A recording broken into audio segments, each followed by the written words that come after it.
এতগুলো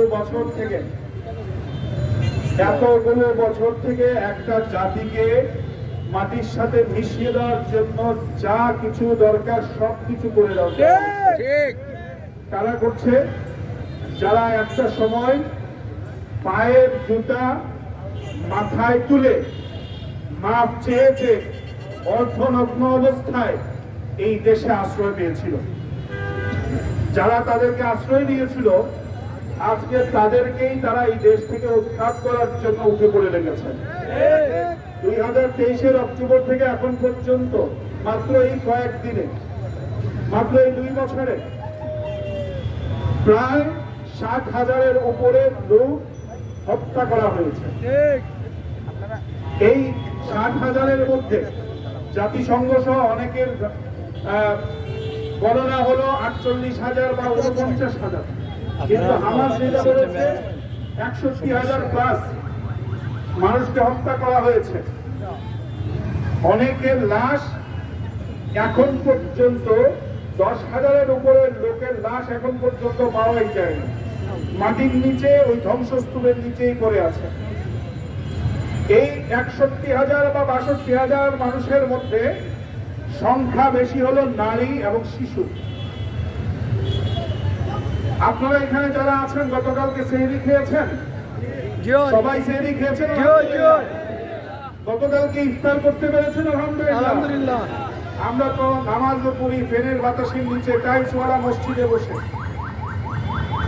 আমরা ইফতারি করি অনেক বাহারি আইটেম দিয়ে ফ্যানের নিচে এসির নিচে বসে পরিবারের সাথে সেহরিও খাচ্ছি আলহামদুলিল্লাহ, ভালো মন্দ সবাই যার যার অবস্থা অনুযায়ী।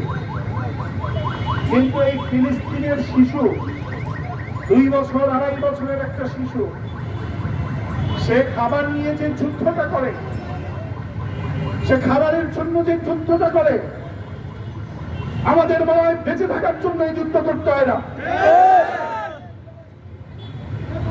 আমার থেকেও বেশি শক্তিশালী মনে হয় সেই 2 বছরের একটা শিশুকে। সে তার পরিবারের খাবারের জন্য লাইনে দাঁড়িয়ে যেভাবে খাবার সংগ্রহ করার জন্য সংগ্রাম করে। আমার বাচ্চা আছে, আমি তাদের মুখের দিকে তাকাই, আর অনলাইনে ওই বাচ্চাগুলোর মুখের দিকে তাকাই। আজকে আমাদের কি করণীয় আছে?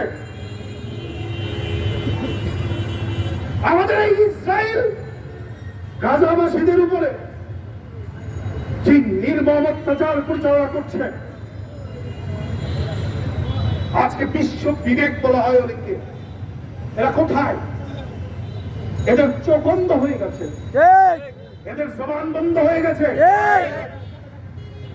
এরা আজকে এমন একটি ভূমিকায় অবতীর্ণ হয়েছে, শুধুমাত্র তারা বিবৃতি দেয়। অনেক ইউরোপীয় রাষ্ট্র বিবৃতি দিয়েছে এই হামলার বিরুদ্ধে, কিন্তু বিবৃতি দিয়েই তারা বসে আছে। আমরা মনে করি, আমরা বিশ্বাস করি, আমরা ঘোষণা করতে চাই, ভারত সহ যত ইউরোপ, আমেরিকা, ইহুদিবাদী, খ্রিস্টানবাদী রাষ্ট্র রয়েছে, সবাই ঐক্যবদ্ধভাবে গাজাবাসীর উপরে হামলা করছে।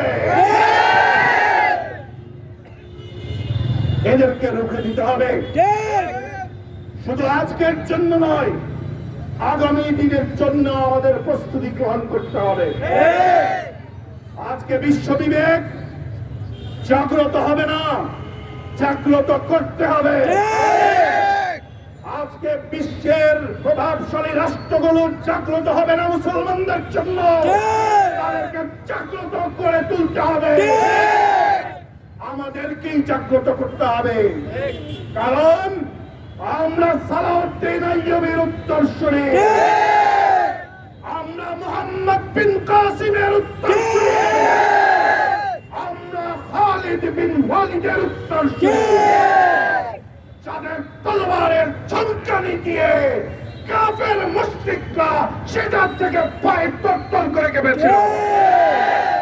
প্রিয় উপস্থিতি, আমাদের উলামায়ে কেরাম মুরব্বিয়ান ইকরাম নেতৃবৃন্দ নির্দেশনা দিবেন কি করতে হবে, কখন কি করতে হবে।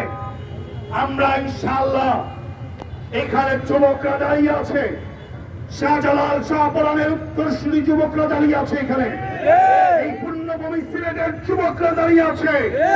আমরা স্পষ্ট ভাষায় ঘোষণা দিচ্ছি, গাজায় যাওয়ার জন্য আমরা প্রস্তুত রয়েছি।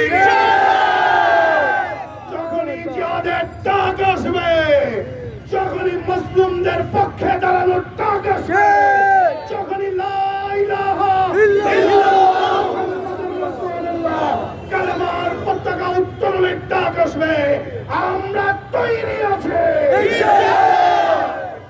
তার আগ পর্যন্ত আমাদেরকে একটা উদ্যোগ নিতে হবে। এই সিলেটের কোন দোকানে, কোন মার্কেটে ইসরায়েলি পণ্য চলতে দেয়া যাবে না। এটা আমাদেরকে উদ্যোগ নিতে হবে। আমরা যেভাবে চাঁদাবাজদেরকে খাম্বার সাথে বেঁধে রেখে শায়েস্তা করেছি, ঠিক তেমনি ভাবে মুসলিমদের বিপক্ষে যারা অবস্থান নিয়েছে সেই সালেমদের কোন পণ্য আমার সিলেটে